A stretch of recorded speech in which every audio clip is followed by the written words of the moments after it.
dosen pengampu mata kuliah metode penelitian manajemen Profesor Dr. Haji Arusdiana, kepada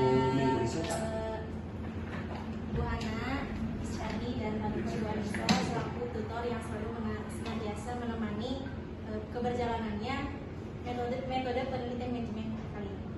Assalamualaikum warahmatullahi wabarakatuh. Waalaikumsalam warahmatullahi wabarakatuh. Alhamdulillahirabbil alamin, wa bihi nasta'in wa ala umuri dunya waddin. Wassalatu wassalamu ala asrofil anbiya'i wal mursalin wa ala alihi wa sahbihi ajmain, amma ba'd. Perkenalkan, nama saya Windy Nurul Miftahul Janah dengan akhiran NIM 141. Izin teman-teman untuk mempresentasikan poster yang sudah saya buat terkait dari materi part 2, yaitu riset dalam manajemen pendidikan. Di sini bisa teman-teman lihat ada 4 tabel atau 4 kolom yang sudah saya uraikan. Satunya sebagai netizen.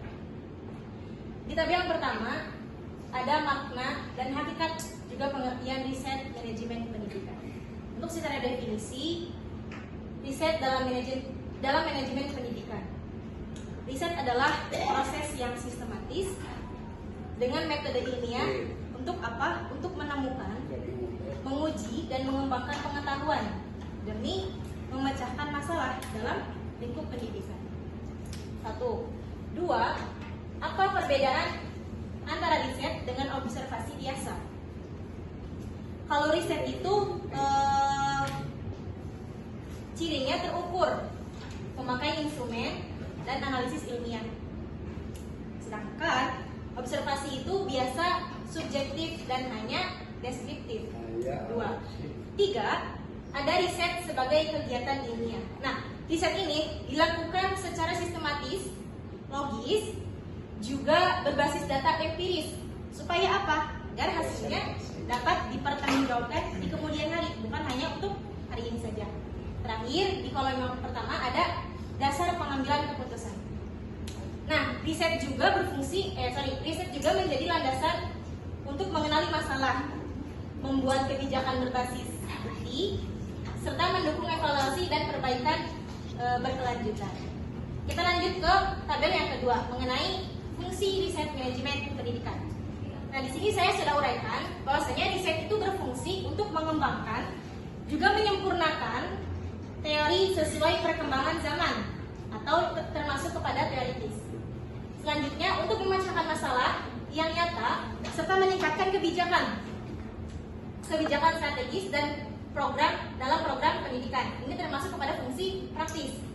3. Ada menjadi dasar evidence based policy atau agar keputusan tepat sasaran. Terakhir, untuk melatih keterampilan ilmiah, berpikir kritis, juga kemampuan menulis akademik untuk mahasiswa maupun praktisi atau akademisi. Lanjut ke tabel yang ketiga, ada kelebihan dari riset manajemen pendidikan. Nah, apa sih kelebihannya? Dalam riset ini menghasilkan data yang objektif sebagai dasar evaluasi, mengurangi bias dalam pengambilan keputusan, juga menyediakan bukti ilmiah yang mendukung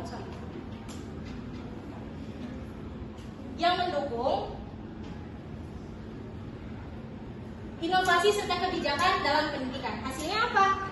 Agar dapat diuji ulang sehingga transparan, dapat dipertanggungjawabkan ya seperti yang tadi, dan memperkuat pengembangan pengetahuan secara konsisten terus-menerus sampai kemudian hari. Terakhir, ini ada poin jenis studi lain yang mirip dengan riset. Apa sih? Apa aja? Nah, ada studi evaluasi, kajian pustaka, studi kasus, esai ilmiah. Itu hanya menilai, merangkum, atau mendeskripsikan fenomena tanpa menciptakan pengetahuan yang baru. Berbeda dengan riset. Kalau riset itu menghasilkan temuan baru yang dapat diuji dan menjadi dasar pengembangan ilmu naratif. Nah, sebagai netizen, intinya riset manajemen pendidikan adalah proses ilmiah yang sistematis untuk menemukan pengetahuan baru dan memecahkan masalah. Fungsinya mencakup teori, praktik, kebijakan, juga akademik. Riset ini bersifat objektif, minim bias, dan dapat direplikasi. Studi lain hanya pelengkap tanpa menciptakan temuan baru. Mungkin itu saja yang bisa saya sampaikan. Mohon maaf apabila ada kekurangan dalam segi penyampaian. Terima kasih atas segala perhatiannya. Wallahul muwaffiq ila aqwamit thoriq. Wabillahi taufiq wal hidayah. Wassalamualaikum warahmatullahi wabarakatuh.